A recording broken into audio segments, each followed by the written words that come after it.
إن الحمد لله نحمده ونستعينه ونستغفره ونعوذ بالله من شرور أنفسنا ومن سيئات أعمالنا من يهده الله فلا مضل له ومن يضلله فلا هادي له وأشهد أن لا إله إلا الله وحده لا شريك له وأشهد أن محمدًا عبده ورسوله بسم الله الرحمن الرحيم يا أيها الذين آمنوا اتقوا الله حق تقاته ولا تموتن إلا وأنتم مسلمون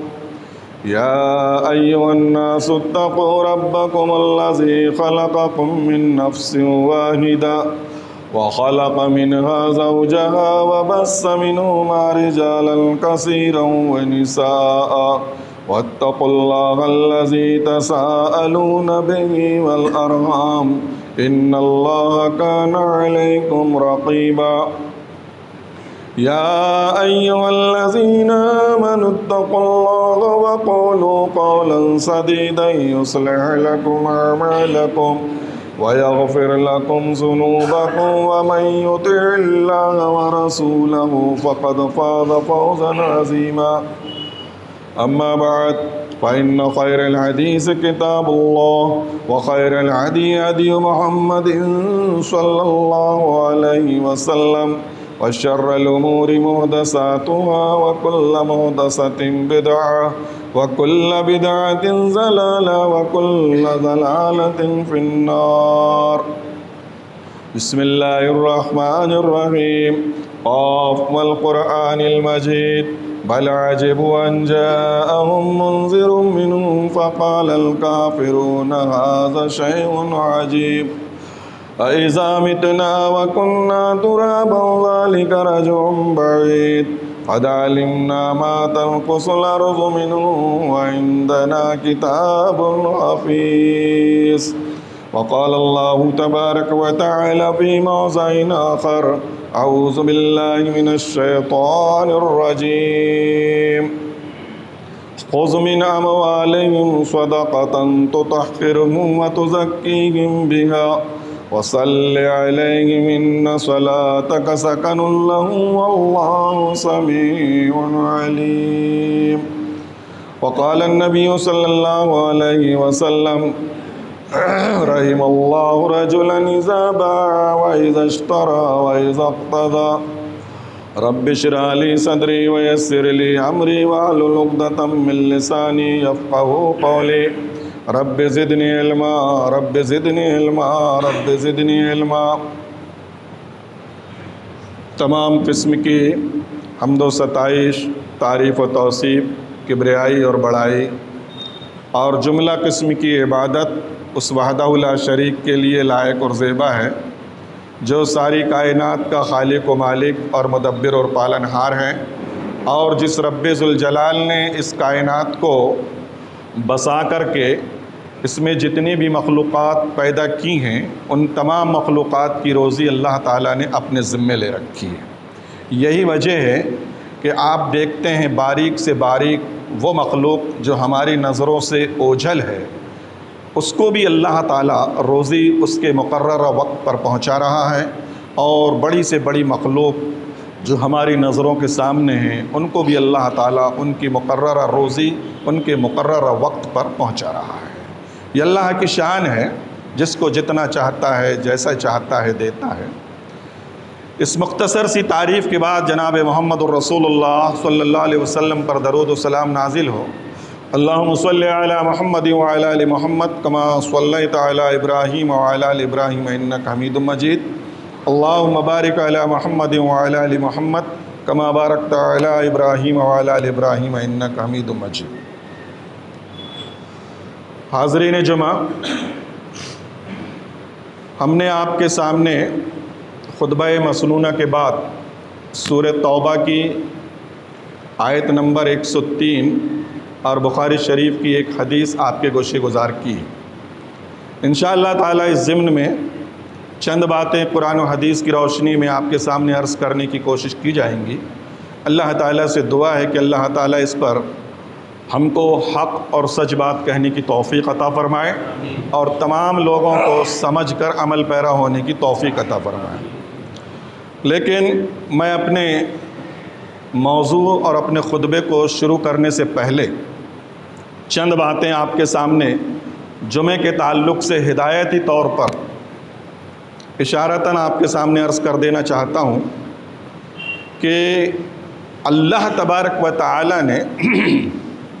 ہفتے میں 7 دن مقرر کیے ہیں اور 6 دن اللہ تبارک و تعالی نے ظہر کی نماز 4 رکعت فرض کی ہے، لیکن جو مقدس اور سب سے بڑا دن کہلاتا ہے جمعہ کا دن، اس دن اللہ تبارک و تعالی نے 2 ہی رکعت فرض کی، لیکن اس کے عوض میں اللہ تعالی نے خطبہ جمعہ کو رکھا ہے۔ 2 رکعت کے عوض میں 2 رکعت حذف کر کے مائنس کر کے اس کے عوض میں خطبہ جمعہ کو رکھا گیا ہے۔ لہٰذا جس طریقے سے ہماری متانت، ہماری سنجیدگی، ہمارا سکون، ہمارا وقار اور ہماری خاموشی حالت نماز میں ہوتی ہے، ویسا ہی دوران خطبہ ہونا چاہیے۔ اس لیے اللہ کے نبی صلی اللہ علیہ وسلم نے ایسے شخص کے تعلق سے جو اگر کوئی آپس میں بازو میں بات چیت کر رہا ہو اور اس کو خاموش کرنے کے لیے تیسرا آدمی یہ کہہ دے کہ خاموش رہو، تو اللہ کے نبی نے کہا تم نے لغو بات کہی، بیکار بات کہی، یعنی اس کو خاموش رہنے کی تلقین بھی آپ نہیں کر سکتے ہیں۔ کیوں کہ جیسا آپ کو حالت نماز میں خاموش رہنا ہے، ایسے ہی دوران خطبہ بھی خاموش رہنا ہے۔ نمبر 2، خطبہ جمعہ میں جو بیٹھنے کے آداب ہیں وہ عام بیٹھکوں کی طرح نہیں ہے جیسے ہم آج کل بیٹھا کرتے ہیں، کوئی ٹیک لگا کر کے بیٹھا ہے، جس کو جہاں جگہ آئی مل کر کے بیٹھ گیا، بلکہ اللہ کے نبی نے کہا سب سے پہلے آپ پہلی صفوں کو پر کیجئے، پھر دوسری صفوں کو پر کیجئے۔ ایسا نہیں کہ پھر بیچ میں جگہ خالی ہو، آنے والا گردنیں پھان کر کے آئے، چھلانگ کر کے آئے، یہ بھی لغویات میں سے ہے، برے عملوں میں سے ہے۔ اس لیے ہر انسان کو چاہیے کہ جب بھی جمعے میں آئے تو پہلے اگلی صف پھر دوسری صف کو پر کرتا چلا جائے، تاکہ بعد میں آنے والوں کے لیے اگلی اور دوسری صف میں جگہ باقی نہ رہنے پائے۔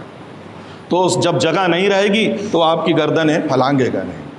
بہرحال یہ چند باتیں تھیں جو خطبہ جمعہ کے تعلق سے میں نے آپ کے سامنے عرض کی ہیں۔ اب میں آتا ہوں اپنی اصلی موضوع کی طرف۔ ہم نے آپ کے سامنے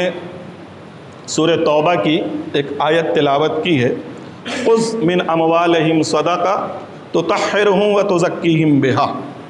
وصلی علیہم ان صلاتک سکن لہم واللہ سمیع۔ اس آیت میں اللہ تبارک و تعالی نے 2 پہلو کا ذکر کیا ہے، یا اللہ کے نبی صلی اللہ علیہ وسلم کو 2 پیغامات دیے ہیں یا 2 حکم نافذ کیے ہیں۔ پہلا کہ اے ہمارے پیغمبر، آپ اپنے ساتھیوں سے، اہل ایمان سے ان کے مال کو وصول کیجئے، ان سے مال حاصل کیجئے، ان سے جو زکوٰۃ اور صدقات اور فرضیات جتنی بھی چیزیں ہیں آپ ان سے وصول کیجئے۔ اس کا فائدہ اللہ تعالیٰ نے بتایا کہ جب آپ ان سے مال لے لیں گے، ان کا مال وصول کر لیں گے، تو سب سے پہلے تو اس مال کی صفائی اور ستھرائی ہو جائے گی۔ یعنی اب اس مال کے اندر جس مال سے آپ نے زکوٰۃ وصول کر لیے ہیں یا ان سے صدقات کا مال وصول کر لیے ہیں، اب اس بقیہ مال میں کسی قسم کا میل اور کچیل باقی نہیں رہے گا، وہ صاف اور ستھرا ہوگا۔ ظاہر بات ہے، اب جو مال صاف اور ستھرا ہوگا اس کے استعمال کے بعد ہماری نفسیات بھی، ہماری روحانیت بھی، سب کا تزکیہ ہو جائے گا، اس کی بھی صفائی اور ستھرائی ہو جائے گی۔ یعنی وہ مال جو بقیہ پاک اور صاف رہا ہے، اب اس کے استعمال کے بعد ہماری جسمانی اعتبار سے بھی وہ صلاحیت مند ہو جائے گا اور ہمارے لیے مفید اور کارگر ثابت ہوگا۔ تو انسان کو اللہ تبارک و تعالی نے جا بجا قرآن کے اندر اپنے مال کو خرچ کرنے کا حکم دیا ہے، جیسا کہ 28ویں پارے کے اندر بھی اللہ تبارک و تعالی نے فرمایا کہ وَأَنفِقُوا مِمَّا رَزَقْنَاكُم مِّن قَبْلِ أَن يَأْتِيَ أَحَدَكُمُ الْمَوْتُ فَيَقُولَ رَبِّ لَوْلَا أَخَّرْتَنِي إِلَىٰ أَجَلٍ قَرِيبٍ کہ آپ اپنے مال کو خرچ کیجئے، اپنے مال کو سینت کر اسٹور کر کے نہیں رکھنا ہے، بلکہ اس کو خرچ کرنا ہے، اس کو فلٹر کرتے رہنا ہے، اس کی صفائی اور ستھرائی کرتے رہنا ہے۔ کہیں ایسا نہ ہو کہ پھر قرب موت جب ملک الموت آ کر سر پر کھڑے ہو جائیں اور آپ کو نظر آنے لگے، پھر کہیں کہ یا اللہ اب تھوڑی سی مہلت دے دے، تھوڑا سا وقت دے دے،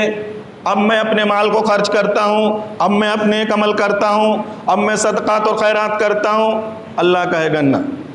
اب کوئی گنجائش نہیں۔ اتنی لمبی مدت دیا، اتنا لمبا وقت دیا، اتنا لمبا ٹائم دیا، اور مال بھی دیا، اور اسی میں سے خرچ کرنے کا حکم دیا، تب تم نے کیا کیا؟ اور جب موت کا وقت قریب آ گیا، جب کہتے ہو کہ اب ہم خرچ کریں گے، ایسا نہیں ہوگا۔ تو میرے بھائیوں، ایک تو پہلو اس میں، پہلے ٹکڑے میں اللہ تعالیٰ نے یہ بتایا کہ آپ اپنے مال میں سے غربا میں، مساکین میں، اللہ کی راہ میں، اللہ کے گھروں میں خرچ کیجئے۔ آپ جتنا خرچ کریں گے اللہ تعالیٰ اس میں اتنا ہی اضافہ کرتا چلا جائے گا۔ یہ ایک الگ بات ہے کہ ہماری ناقص عقل، ہماری کمزور عقل میں یہ بات نہ بیٹھتی ہو، لیکن اس کو صحابہ اکرام نے سمجھا تھا اور اسی کے مطابق انہوں نے عمل بھی کیا تھا، جس کا فائدہ ان کو اپنی زندگی میں ہوا۔ اب رہی دوسری بات اور دوسرا پہلو جو میں نے آپ کے سامنے رکھا کہ وَصَلِّ عَلَيْهِمْ إِنَّ صَلَاتَكَ سَكَنٌ لَهُمْ وَاللَّهُ سَمِيعٌ عَلِيمٌ کہ اے ہمارے پیغمبر، آپ ان کے حق میں دعا کر دیجئے۔ آپ کی دعا کرنے سے اے میرے پیغمبر، آپ اگر ان کے حق میں دعا کریں گے تو ضرور ان کے دلوں میں، ان کے گھروں میں، ان کے مال میں خیر و برکت ہوگی، سکون ہوگا اور اطمینان ان کے گھروں میں نازل ہوگا۔ اللہ کے نبی صلی اللہ علیہ وسلم کی زندگی میں بہت سے صحابی نے اپنے اپنے حق میں دعائے خیر کرائی۔ کسی کا گھریلو معاملہ بگڑا تھا، کسی کے جسمانی معاملات خراب تھے، کسی کی مالی حالت خراب تھی، اللہ کے نبی کے پاس آ کر کے اپنے اپنے حق میں دعائے خیر کرائے۔ اللہ کے نبی نے ان کے حق میں دعا کی۔ بہت سی صحابیات نے بھی شوق تھا اللہ کے نبی سے دعا کرانے کا، اللہ کے نبی کی گفتگو سننے کا، اللہ کی نبی کی حدیث سننے کا۔ اس وقت خواتین میں بھی بڑا شوق اور جذبہ تھا، وہ بھی آتی اللہ کے نبی سے دعا کراتی، اللہ کے نبی صلی اللہ علیہ وسلم ان کے حق میں دعا کرتے، فائدہ ہو جاتا۔ آج سوال یہ پیدا ہوتا ہے کہ نہ اس وقت صحابی موجود ہیں، نہ اس وقت اللہ کے نبی موجود ہیں، اور اللہ کے نبی کو یہ حکم ہو رہا ہے کہ آپ اپنے بھائیوں کے حق میں، آپ اپنے مومن ساتھیوں کے حق میں دعائے خیر کیجئے۔ آپ کی دعا سے ان کو سکون نازل ہوگا، اطمینان نازل ہوگا، ان کے گھروں میں خیر و برکت نازل ہوگی۔ آج سوال پیدا ہوتا ہے کہ اللہ کے نبی کی دعا کا اثر ہم کو کیسے ہو سکتا ہے، یا قیامت تک آنے والے مومنوں کو اس کا فائدہ کیسے ہوگا۔ لیکن قربان جائیے، یہ دین اسلام ہے، یہ وسیع دین ہے۔ کوئی گوشہ ایسا اللہ تعالیٰ نے، شریعت نے نہیں چھوڑا ہے کہ کبھی بھی کوئی ایسا نازک مرحلہ آ جائے اور قرآن و حدیث سے ہم کو اس کو سبق نہ مل رہے، یا قرآن و حدیث سے ہم کو اس کی رہنمائی نہ ملتی ہو۔ ہر موقع پر، ہر موڑ پر، کہیں نہ کہیں ڈائریکٹ، کہیں اشارتاً، کہیں کنایتاً قرآن کی آیت، اللہ کے نبی صلی اللہ علیہ وسلم کی حدیث اس بات پر دلالت کرتی ہے کہ ہم کو ہر موڑ پر، ہر موقع پر کام آنے والی ہے۔ آئیے چند حدیثیں میں آپ کے سامنے رکھتا ہوں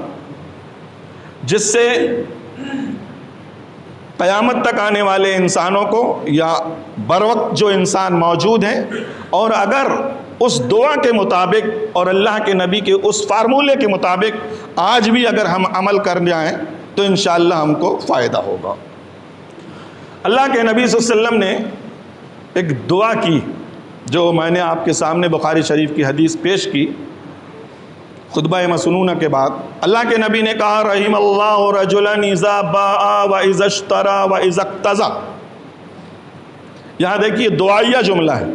اللہ کے نبی کہہ رہے ہیں اے اللہ تو اس شخص کے اوپر رحم فرما. دعا ہے نا.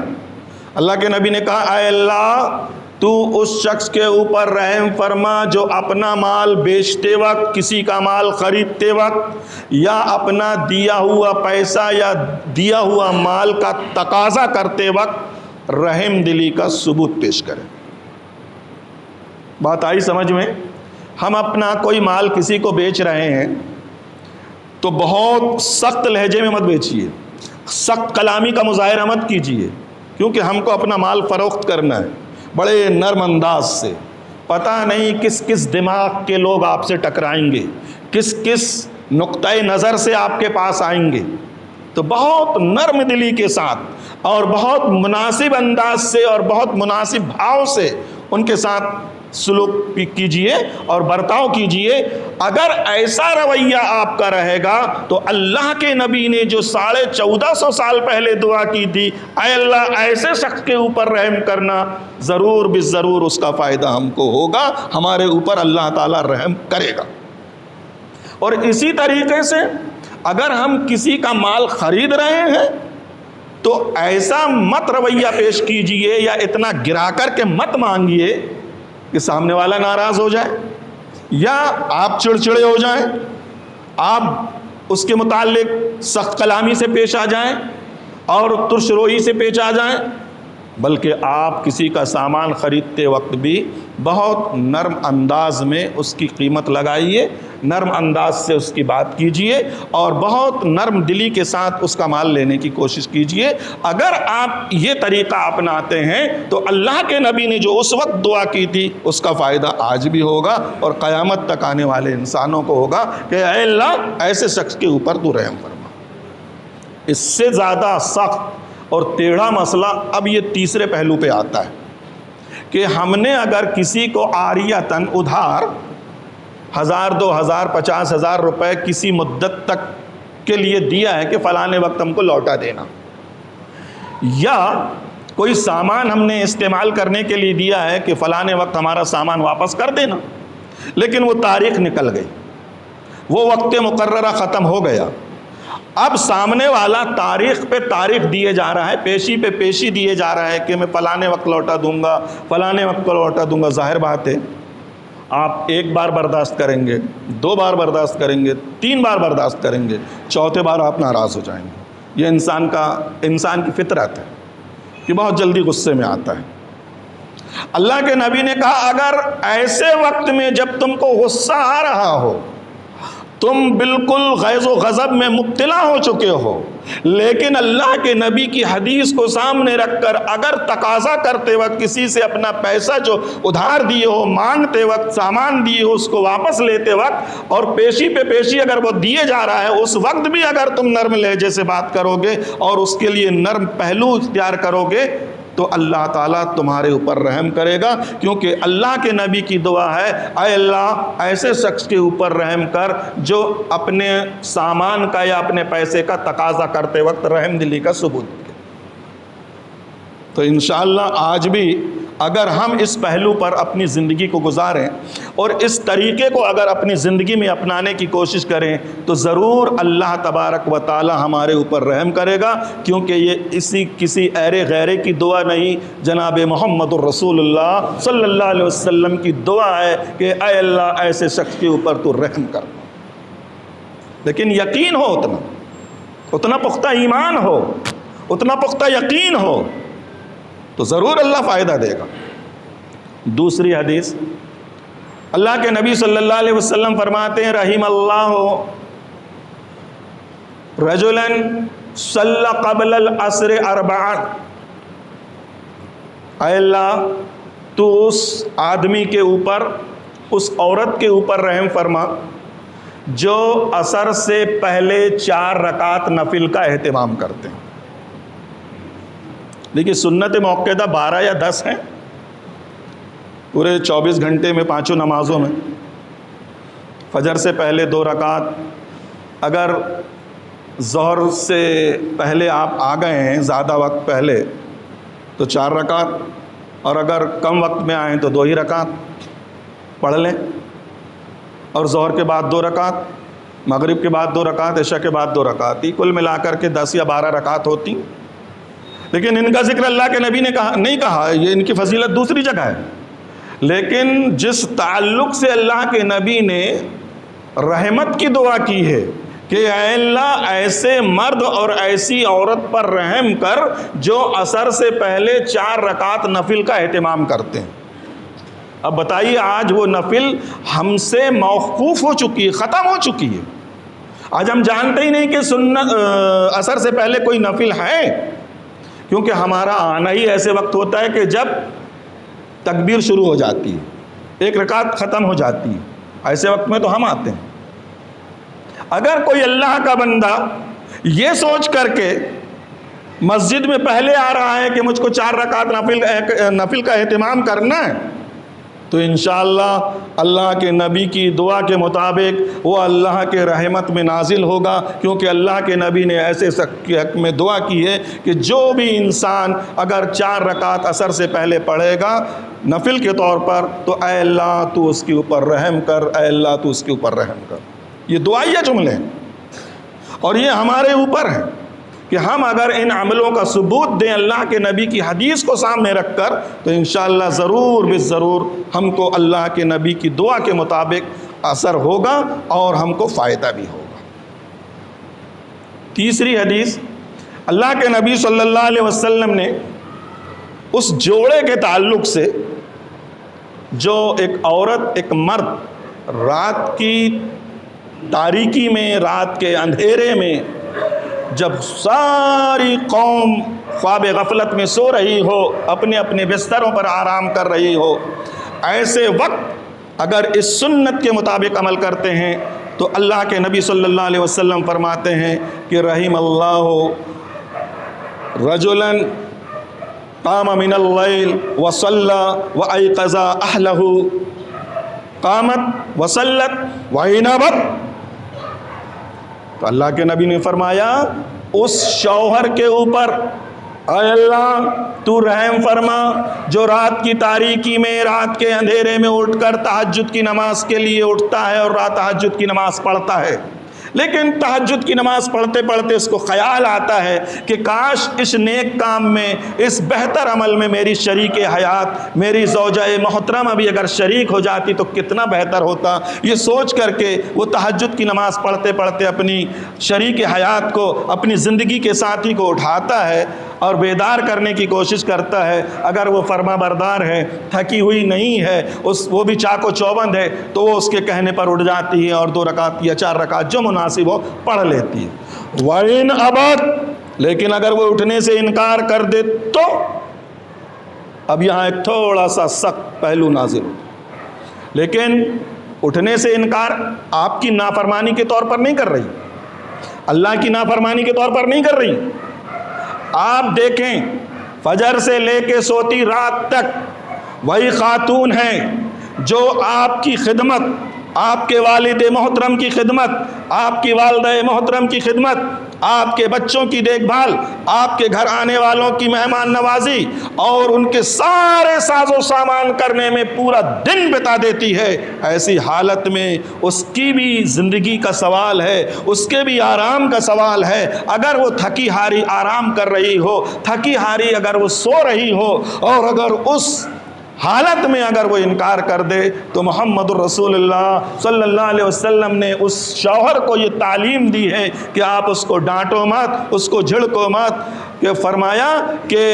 آپ ہلکے پانی کے چھینٹے اس کے چہرے پر مت، رشت فی وجہ الماء، ہلکے پانی کے چھینٹے اس کے چہرے پر مارو تاکہ اس کی نیند بیدار ہو جائے۔ یہ نیک کام اگر کوئی نیک مرد کرتا ہے تو اللہ کے نبی نے کہا اے اللہ اس شوہر کے اوپر تو رحم کر، اور ہو بہو اگر یہی کام ایک نیک خاتون، نیک بیوی جو تہجد گزار ہے، فرض نماز کی پابند ہے، اگر وہ رات کو تاریکی میں اٹھ کر تہجد پڑھتی ہے اور وہ بھی یہی عمل ہو بہو اپنے شوہر کے ساتھ کرتی ہے، تو ایسی عورت کو بھی اللہ کے نبی نے دعا دی ہے کہ اے اللہ ایسی خاتون کے اوپر، ایسی بیوی کے اوپر تو رحم کر۔ تو میرے خوش نصیب بھائیوں اور خوش نصیب بیویوں والے اور خوش نصیب شوہر والی میری خاتون اور میری بہن اور ماں، اگر آپ اپنی زندگی میں اس اللہ کے نبی کی حدیث کو سامنے رکھ کر اگر اس نیک عمل کو کرنے کی کوشش کریں، اس نیک عمل کو اگر جذبے اور ایثار کے ساتھ عمل میں لانے کی کوشش کریں، تو محمد الرسول اللہ صلی اللہ علیہ وسلم کی دعا ہے اور 100% 100% ہم کو یقین ہے کہ اللہ کے نبی نے جو اس وقت دعا کی ہے آج بھی اس دعا کا فائدہ ہم کو ملے گا اور ہوگا انشاءاللہ۔ یہ کیونکہ اللہ کے نبی کی حدیث ہے۔ اسی لیے میرے بھائیوں، کبھی کبھی ہم اپنے گھروں میں تہجد کا اہتمام کریں، اپنی بیوی کو اپنے بچوں کو جگا کر پڑھانے کی کوشش کریں، اور نیک خاتون بھی سنیں کہ وہ بھی اپنے گھروں میں اس طریقے کا ماحول بنائیں تاکہ ایک مسجد تو آباد رہے، ہمارے گھر بھی نمازوں سے آباد رہیں، ہمارے گھر بھی دیندار بنے، ہمارے گھروں کے اندر بھی دینداری پیدا ہو جائے۔ اسی طریقے سے اللہ کے نبی صلی اللہ علیہ وسلم نے ایسے شخص کے تعلق سے دعا کی ہے کہ نظر اللہ سمع مقالتی ووعاها وعداها وحفظها وعاها وعداها۔ اے اللہ تو اس شخص کو تر و تازہ رکھ، خوش و خرم رکھ جو میری کسی حدیث کو غور سے سنتا ہو۔ دعا کی اللہ کے نبی، اے اللہ تو اس شخص کو تر و تازہ خوش و خرم رکھ۔ آج ہم اپنے گھروں کے اندر تڑپتے ہیں لوگوں کہ ہمارے گھروں کے اندر مایوسی ہے، ہمارے گھروں کے اندر بے برکتی ہے، ہمارے گھروں کے اندر گویا ذلت چھا رہی ہے۔ آؤ محمد رسول اللہ کی حدیث کو سامنے رکھ کر اس پہلو پر عمل کرنے کی کوشش کرو۔ اللہ کے نبی نے فرمایا اے اللہ اس شخص کو تو تر و تازہ رکھ جو میری کسی حدیث کو سنتا ہو اور اس کو سننے کے بعد قلم بند کر لیتا ہو، نوٹ کر لیتا ہو، تحریر کر لیتا ہو، یا حفظ کر لیتا ہو، سینے میں جذب کر لیتا ہو، وعداها، اور پھر اس کو لوگوں کو بتاتا ہو کہ دیکھو محمد الرسول اللہ کی حدیث یہ ہے، دیکھو چلنے کے آداب کے تعلق سے یہ حدیث ہے، بیٹھنے کے تعلق سے یہ حدیث ہے۔ اگر ایک حدیث کو وہ چاہے وہ 5-10 حدیثیں اس غور کے ساتھ سنے، اس جذبے کے ساتھ سنے کہ مجھ کو اللہ کے نبی کی دعا کا اثر لینا ہے، مجھ کو اللہ کی نبی کی دعا سے فائدہ لینا ہے، اگر یہ سوچ کر کے کوئی حدیث کو یاد کرتا ہے اور سنتا ہے تو انشاءاللہ اس کی زندگی کے اندر خوشحالی آئے گی، اس کی چہرے کے اندر تر و تازگی آئے گی، کیونکہ اللہ کے نبی کی حدیث۔ اللہ کے نبی نے ایک اور دعا کی ہے، اللہم بارک لامتی فی بکورہا، اے اللہ تو میری امت کے لیے صبح کے وقت میں برکت نازل کر۔ اور یہی ہمارے لیے بڑا نازک معاملہ ہے، مسلمانوں کے لیے خاص طور سے، غیر قوم کے لیے نہیں، مسلمانوں کے لیے یہ بڑا نازک معاملہ ہے، کیونکہ آج ہمارے اندر وہ شوق ہی نہیں، وہ جذبہ ہی نہیں۔ اللہ کے نبی نے خاص طور سے فرمایا کہ اللہ کی برکت صبح کے وقت میں نازل ہوتی ہے، اور صبح کا وقت فجر کو کہا گیا ہے، والفجر ولیال عشر، اللہ نے قسم کھا کر فجر کی کہا ہے۔ اور صبح کا وقت اور فجر کا وقت ٹھیک سورج نکلنے سے 1.25 گھنٹہ پہلے یا 1.5 گھنٹہ پہلے کا جو وقت ہوتا ہے وہی فجر کا وقت ہے، وہی صبح کا وقت ہے۔ اور ایسے وقت کے لیے اللہ کے نبی نے پوری امت کے لیے، یہاں مسلمان خاص نہیں ہے، پوری امت کے لیے دعا کی کہ اللہم بارک لامتی فی بکورہا، اے اللہ تو میری امت کے لیے صبح کے وقت میں برکت نازل کر۔ آج اندازہ کرو میرے مسلمان بھائیوں، غفلت کی نیند سونے والوں اور غفلت کی چادر اوڑھنے والوں، آج اغیار